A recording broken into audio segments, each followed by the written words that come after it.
Hello friends, आज हम William Shakespeare का एक play as you like it आपके लिए लाए हैं। लर्न एग्जाम चैनल में आपको नए नए टॉपिक समय समय पर मिलते रहते हैं जो कि आपके अपकमिंग एग्जाम के लिए बहुत इंपॉर्टेंट होते हैं। अपकमिंग एग्जाम में टीजीटी इंग्लिश का एग्जाम जो होना है उसके लिए बहुत ही इंपॉर्टेंट है और पीजीटी इंग्लिश के एग्जाम के लिए भी। तो इसमें हम देखेंगे कि एज यू लाइक इट जो एक प्ले है, ये एक रोमांटिक कॉमेडी है। इसको विलियम शेक्सपियर ने 1599 में लिखा है और इसका पब्लिकेशन 1623 में हुआ है। ये एक रोमांटिक कॉमेडी है। रोमांटिक कॉमेडी में ये कॉमेडी ऑफ डायलॉग है। इसमें कई कैरेक्टर हैं। लास्ट में हैप्पी एंडिंग होता है। इसमें स्पेशली जो हीरो है वो है ऑरलैंडो, उसका भाई है ओलिवर। इस प्ले का जो हीरोइन है वो है रोजालिन और एक अगला कैरेक्टर सीलिया है जो कि उसकी कजिन है। एडम ऑरलैंडो और ओलिवर का सर्वेंट है। पहले वो ओलिवर का सर्वेंट होता है, फिर वो ऑरलैंडो का सर्वेंट हो जाता है। चार्ल्स वो ड्यूक का रेसलर है। और इसका जो प्ले का बैकग्राउंड है वो फ्रांस का है। फ्रांस में फॉरेस्ट ऑफ एडन का ये बैकग्राउंड है। और इस पूरे प्ले में 5 एक्ट हैं, 5 एक्ट हैं और इसमें टोटल 22 सीन है। टोटल 22 सीन है, 5 एक्ट हैं। फ्रांस का बैकग्राउंड है। फ्रांस में फॉरेस्ट ऑफ आर्डन का बैकग्राउंड है। और इस प्ले में 7 मेल कैरेक्टर हैं, 7 पुरुष चरित्र हैं और 4 फीमेल कैरेक्टर हैं। लास्ट में एज यू लाइक इट जो प्ले है उसका हैप्पी एंडिंग होता है, तो इसीलिए और इसमें 4 कपल जो हैं वो भी दिखाए जाते हैं, जिनमें कि ऑरलैंडो रोजालिन का पेयर है, कपल है। ओलिवर सेलिना सीलिया का कपल है। फेवे सिल्वियस का कपल है और टचस्टोन ऑड्रे का कपल है। ये 4 कपल हैं। हैप्पी एंडिंग होता है। यहां पर लव एट फर्स्ट साइट जो है वो इसका थीम है इसका। और हम अब उसकी स्टोरी के बारे में देखेंगे। तो स्टोरी में आप देखेंगे कि एक प्रोविंस, एक किंगडम है, वहां पर ड्यूक फेडरिक का शासन है और ड्यूक फेडरिक को उसका छोटा भाई जो है उसे गद्दी से हटा देता है।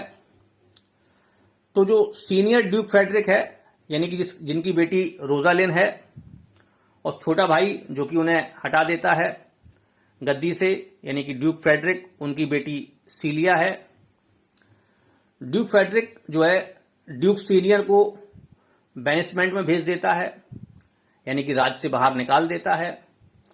ड्यूक सीनियर अपनी बेटी को भी ले जाना चाहता है, लेकिन उसकी जो बेटी है रोजालिन, उसका ड्यूक फेडरिक की बेटी सीलिया से बहुत ही स्नेह है, बचपन से साथ पली बड़ी हैं, इसलिए सीलिया रोजालिन को जाने नहीं देती है।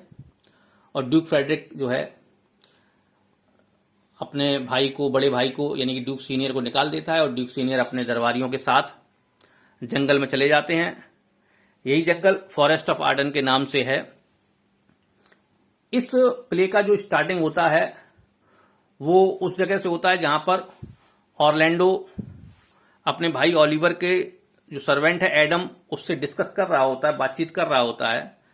और एडम से कहता है कि हमारे जो पिता हैं सर रोलैंड डी बॉयज, जो कि एक्सपायर हो गए हैं, खत्म हो चुके हैं, उन्होंने एक पैसा कुछ जो है ओलिवर को दिया था जिससे कि ऑरलैंडो का पालन पोषण अपब्रिंगिंग हो सके।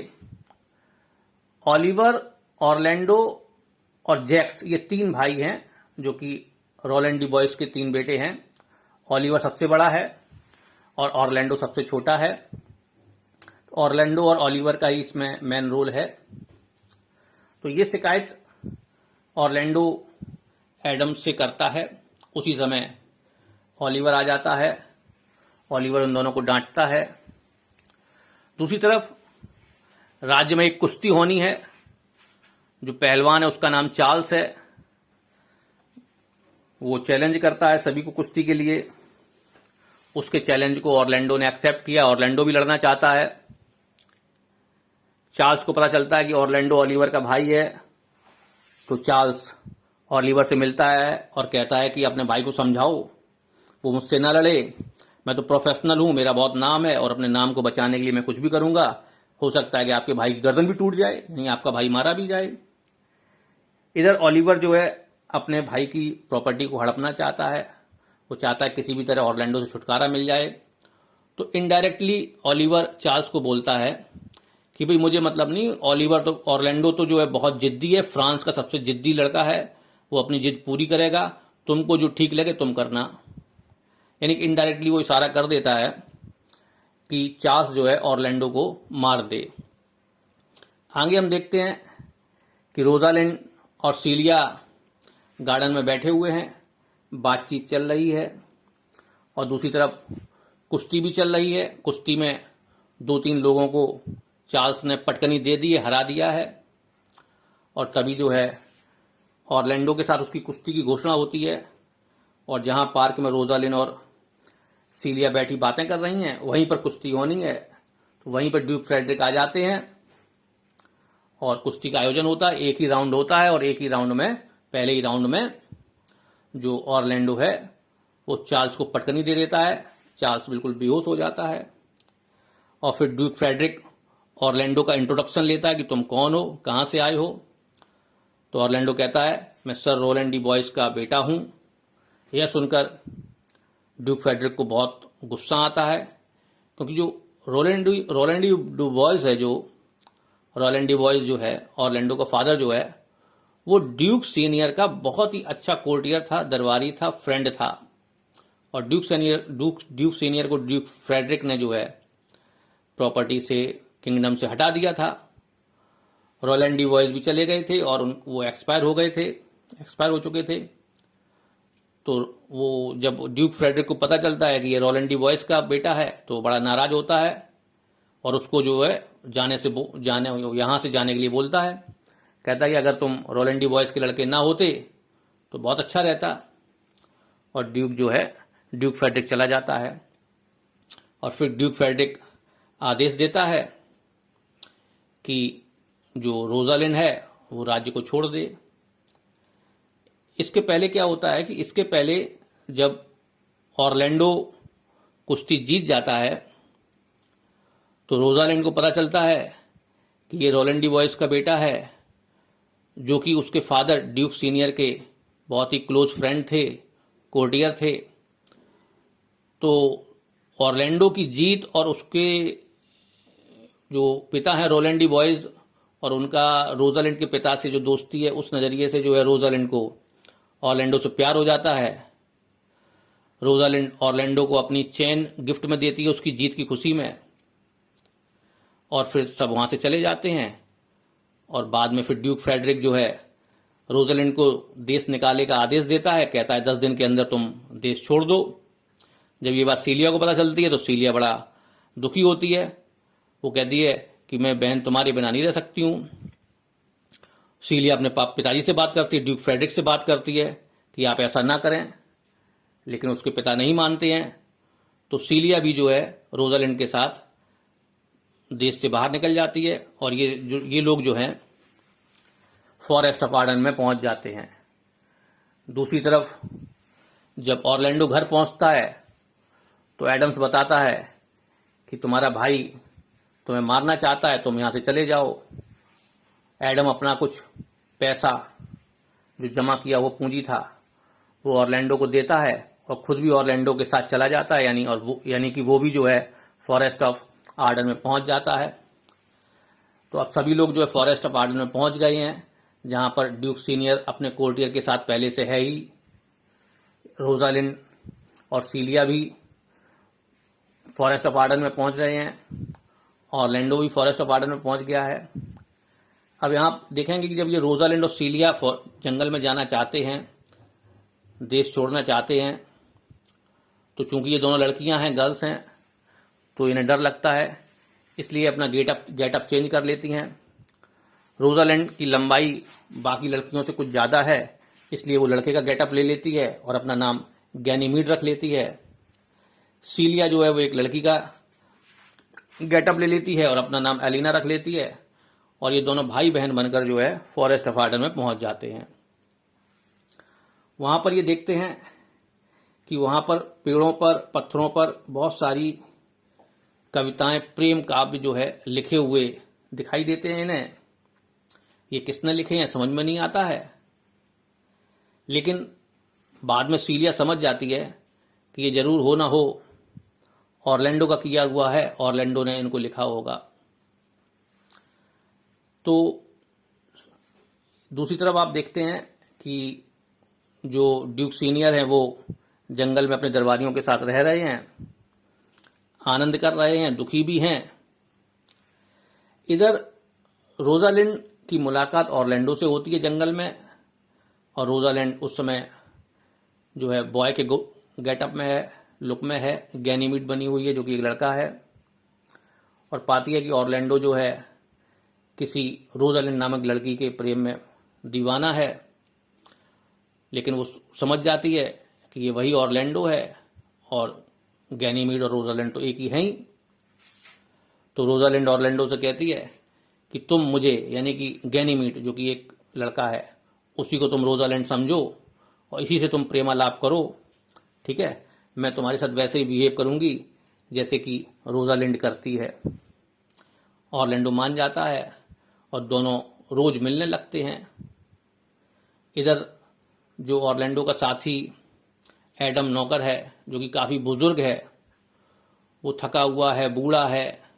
तो इन सब चीज़ों को देखते हुए जब ऑरलैंडो खाने की तलाश में भटक रहा होता है जंगल में, तब वो ड्यूक सीनियर के साथियों के पास पहुंच जाता है। वो लोग खाना खा रहे होते हैं, ये उनसे खाना मांगता है, तो ड्यूक सीनियर उन्हें खाना दे देता है और ऑरलैंडो जो है अपने एडम के लिए खाना की व्यवस्था करता है, उनको खाना खिलाता है। तो इस प्रकार ऑरलैंडो और ड्यूक सीनियर का मिलन हो जाता है और इधर रोजालिंड और ऑरलैंडो का भी मिलन हो जाता है। लेकिन अभी जो है रोजालिंड और ऑरलैंडो ने एक दूसरे को पहचाना नहीं है, खासतौर से ऑरलैंडो ने रोजालिंड को नहीं पहचाना है, जबकि रोजालिंड ऑरलैंडो को पहचान गई है। दूसरी तरफ राज्य में ये पता चलता है कि सीलिया जो है रोजालिंड के साथ चली गई है। तो ड्यूक फेडरिक जो है उसके ऑरलैंडो के भाई ओलिवर को बुलाता है कि मेरी बेटी के भागने में तुम्हारे भाई का हाथ है, इसलिए तुम जो है ऑरलैंडो को जल्दी से जल्दी ढूंढ कर लाओ, नहीं तो जो है तुम्हारी जान को खतरा है। ऑरलैंडो को भी ढूंढ के लाओ और रोजालिंड को भी लाओ और सीलिया को भी लाओ। ओलिवर जो है वो भी जंगल में चला जाता है ढूंढने के लिए। वहाँ उसको ढूंढता है लेकिन जल्दी मिलते नहीं है। एक दिन ओलिवर पेड़ के नीचे सो रहा होता है, तभी वहाँ एक शेरनी आती है जो कि ओलिवर पर हमला करने वाली होती है। तभी ऑरलैंडो वहाँ से गुजर रहा होता है। ऑरलैंडो देख लेता है कि ओलिवर, ये तो वही ओलिवर है मेरा भाई जो कि मुझे मारने की प्लानिंग करता रहता है। लेकिन उसके भाई का प्रेम जाग जाता है, ऑरलैंडो का भाई प्रेम जाग जाता है और वो ओलिवर को बचा लेता है। लेकिन शेरनी ने ऑरलैंडो पे काफ़ी हमला कर दिया है, तो ऑरलैंडो काफ़ी जख्मी है, घायल है, वो रोजालिंड से मिलने नहीं जा पा रहा है। तो ऑरलैंडो जो है अपना खून से सना हुआ रूमाल ओलिवर को देता है और कहता है कि इसे जो है रोजालिंड को दे आओ और उसे मेरे पास ले आओ। और ओलिवर जो उस रूमाल को लेकर रोजालिंड के पास जाता है और पूरी कहानी वो कहता है उसको। इसी दौरान उसकी मुलाकात सीलिया से हो जाती है और खून से सना हुआ रूमाल रोजालिंड को दिखाता है। उस रूमाल को देख के रोजालिंड बेहोश हो जाती है। फिर जब उसे होश आता है तो रोजालिंड, सीलिया और ओलिवर ऑरलैंडो के पास पहुंचते हैं और फिर जो है रोजालिंड कहती है कि मुझे माफ़ कर दो, मैं वो नहीं हूँ, क्योंकि ऑरलैंडो जो है बार बार रोजालिंड नाम ले रहा होता है। तो वो कहती है कि मेरे पास एक ऐसा जादुई ट्रिक है, मैं बचपन से जादू जानती हूँ कि मैं तुम्हारी रोजालिंड को यहाँ ला सकती हूँ। तो ओलिवर कहता है ठीक है। इधर ड्यूक सीनियर को भी पता चलता है कि कोई गैनीमीड है जो कि जादू जानता है, वो रोजालिंड को ला सकता है, यानी कि रोजालिंड जो कि ड्यूक सीनियर की बेटी है। तो ड्यूक सीनियर भी पहुंच जाता है और फिर जो है जो रोजालिंड है वो अगले दिन गैनीमीड का गेटअप उतार कर लड़की बनकर, रोजालिंड बनकर सबके सामने आ जाती है, और जो है ओलिवर दूसरी तरफ सीलिया के प्रेम में होता है। रोजालिंड और ऑरलैंडो की शादी हो जाती है। सीलिया और ओलिवर की शादी हो जाती है। इधर जो टच स्टोन एक विदूषक है, क्लोन है, जो कि रोजालिंड और सीलिया के साथ जंगल में गया था, वो भी जो है ऑड्रे से प्रेम करने लगता है, जो कंट्री वेंच है। तो टच स्टोन और ऑड्रे की भी शादी होती है। और एक फेबे और सिल्वियस कैरेक्टर हैं, शेपर्ड हैं दोनों, जहाँ पर रोजालिंड और सीलिया ने शरण ली हुई थी जंगल में, उन दोनों की भी शादी हो जाती है। तो इस तरह जो है 4 कपल हैं, 4 जोड़े हैं जिनका हैप्पी एंडिंग होता है, शादी हो जाता है। दूसरी तरफ जो एक जैक्स है, जो कि ओलिवर और ऑरलैंडो का भाई है, और एक जैक्स जो है वो ड्यूक सीनियर का कोर्टियर है। ड्यूक सीनियर का जो कोर्टियर जैक है, उसने जो है जब जंगल में ड्यूक सीनियर का दरबार चलता है, तो उसी दौरान उस जैक्स ने वो लाइनें बोली हैं जो कि शेक्सपियर के ड्रामा की प्लेस की बहुत इंपॉर्टेंट लाइन मानी जाती हैं। All world is a stage, यानी सारी दुनिया एक रंगमंच है। And humans life have 7 step, और एक आम आदमी की जिंदगी जो है, इंसान की जिंदगी के 7 चरण होते हैं। ये लाइनें जैक्स ने बोली हैं, शेक्सपियर ने जैक्स से ये लाइनें कहलवाई हैं, जो कि ड्यूक सीनियर का कोर्टियर है। हम देखते हैं लास्ट में जो ऑरलैंडो ओलिवर का भाई जैक्स है, वो संदेश लेके आता है कि ड्यूक फेडरिक, यानी कि ड्यूक सीनियर का छोटा भाई ड्यूक फेडरिक, जिसकी बेटी सीलिया है, जो कि रोजालिंड के साथ जंगल में आ गई है, ड्यूक फेडरिक को पता चल गया है कि ड्यूक सीनियर जंगल में है, और वो मारने के लिए, ड्यूक सीनियर को मारने के लिए जंगल में आ रहा है। ये खबर ऑरलैंडो ओलिवर का जो भाई है जैक्स, वो देता है आके, और साथ में वो ये भी कहता है कि जब ड्यूक फेडरिक रास्ते में आ रहे थे तो उन्हें एक साधु मिला। साधु के प्रवचन से उनका हृदय परिवर्तन हो गया है, और अब वो कह रहे हैं कि वो सारी प्रॉपर्टी, सारा किंगडम ड्यूक सीनियर को सौंप देंगे। उन्होंने अपने भाई के साथ धोखा किया है। तो ये सुनकर भी जो है ड्यूक सीनियर खुश होता है। तो इस तरह जो इस प्ले का हैप्पी एंडिंग हो जाता है। तो आप देखेंगे कि इसमें जो है ये एक कॉमेडी है, कॉमेडी ऑफ डायलॉग है, क्योंकि इसमें कोई खास एक्शन नहीं है। जो है सभी जो कैरेक्टर हैं उनके बीच में डायलॉग चलता रहता है, और वो कॉमेडी होती रहती है। तो एक कॉमेडी ऑफ डायलॉग कहलाता है। और चूंकि इसमें रोमांस है, 4 कपल हैं, तो इसे रोमांटिक कॉमेडी कहते हैं। इसका theme love at first sight है। 7 मेल और 4 फीमेल कैरेक्टर हैं इसके। बैकग्राउंड इसका फ्रांस है। चार्ल्स ड्यूक का रेसलर है, जो कि शुरू में आता है, फिर उसका कोई काम नहीं रहता है। फॉरेस्ट ऑफ आर्डन में ये प्ले दिखाया जाता है। इसका ज़्यादातर पार्ट फॉरेस्ट ऑफ आर्डन में कंप्लीट हुआ है। 5 एक्ट हैं पूरे प्ले के, सीन 22 हैं। तो इसी के साथ ये प्ले आपका कंप्लीट होता है, जो कि आपके लिए काफ़ी इंपॉर्टेंट है।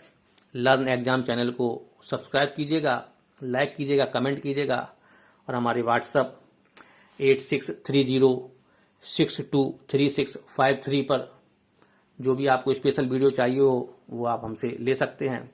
और हमारा कॉलिंग नंबर है 9267440440। Thank you. मिलते हैं अगले किसी नए वीडियो के साथ। धन्यवाद।